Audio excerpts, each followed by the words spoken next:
Welcome everybody, it's Craig Nicholas from Lumpy Crypto in sunny South Africa, joining you again for an overview of how to convert your Rands into Bitcoin.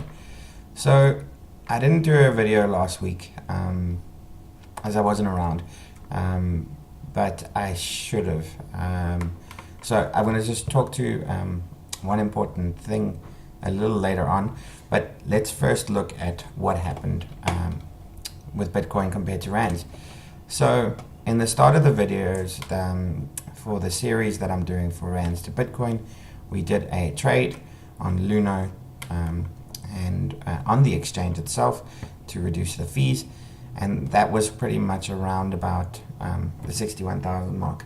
It's done really well since then, and you'll hear about it in the news of how it's rallied up, specifically around the Bitcoin Gold fork. And what that did was it created a lot of hype, specifically around anyone who had their cryptocurrencies, because of the Bitcoin Cash fork that happened early in August.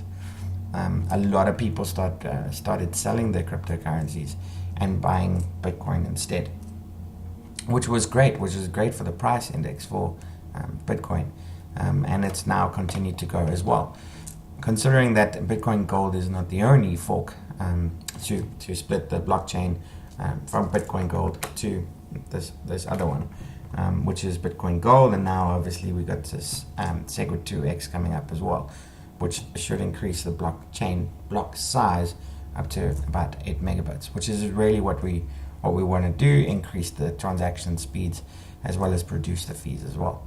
So this is coming up at the end of November, so there's a lot of investor confidence around this, which is why Bitcoin price is probably going to increase as well. So I did jump onto the site just in TradingView as well. One of the analysis done was, what's going to happen, how do you make the most amount of profit, what's expected, and wasn't far off, to be honest with you. Obviously the highlighted area here was before the prediction was made, so this is actually what has happened since, which was not too bad. As you can see, still I think a lot more confidence is in the Segwit 2x fork, because from a mining perspective, it's way more better. So really happy with where this is at the moment. It's going to probably continue to rise. I think the time scale for this is we're looking towards the end of November. Today's the 4th at the moment, so we've still got a month of run up, but really excited about what's going to happen here as well. If we move over to just the Luno wallet, so I do have some funds in the Luno wallet at the moment, and you can see that's the exchange price at the moment. So I'm going to just pretty much use this Bitcoin coin on Luno to trade up and down. Pretty much trade when it's high, buy when it's low and sell when it's high. That's pretty much my plan. So I've been watching this the last couple of days, but we'll go through the completed orders and we'll see exactly what happened. As you can see there was the earlier trades that I made, and yeah, we'll see how well I do with that. The other part, like I've explained before as well, I do have a lot of cryptocurrencies or coins on Bittrex, but I'm trying to configure Alt Pocket. These numbers may not be accurate, or maybe they are, but it's actually quite a nice little tool. It's got an API connection into Bittrex, so it'll automatically refresh based on the trades that I make, so I can get a Rand comparative in terms of how much profit I made. Civic was a nice one, and you can see all of these. I think I lost a little bit with Ruby, but this is exactly the kind of information I want. Put this into a chart, and now we're getting some really good information about the trading patterns and the way that I'm trading on Bittrex as well. So yeah, I haven't put in a buy order, and I haven't sold this Bitcoin yet because I got into Doge this morning. I bought some Doge, and I put in a conditional sell order so that if it gets to that ask price, then obviously it'll sell as well.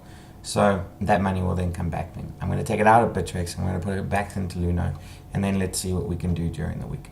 So daily, pretty much on the exchange side, buy when it's very, very low, and sell when it's quite high, set my targets, and let's see what kind of profit I can make in the next week.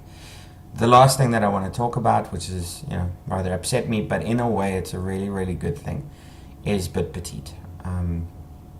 So in the last couple of days, I think it was from the 2nd of November, and it's now the 4th, the site is completely unavailable. Luckily I did almost a daily withdrawal. I did a withdrawal just before the end of November, so I didn't take out my initial investment, which is saddening, but remember, I didn't get into any of my profit either. So it really is a warning and a lesson, so my experience might be your lesson, specifically around what these kind of scammers are doing. There are some other ones. I'm going to go through a couple of them and just give my verdict on whether or not they are scams or not.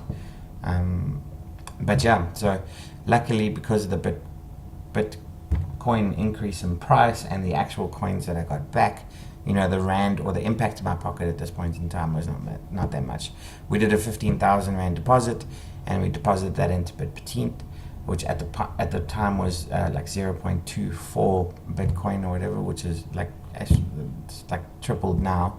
But I think the amount that I got back into my Luna wallet is about 12. So $3,000 loss overall, but I've kind of learned the lesson now.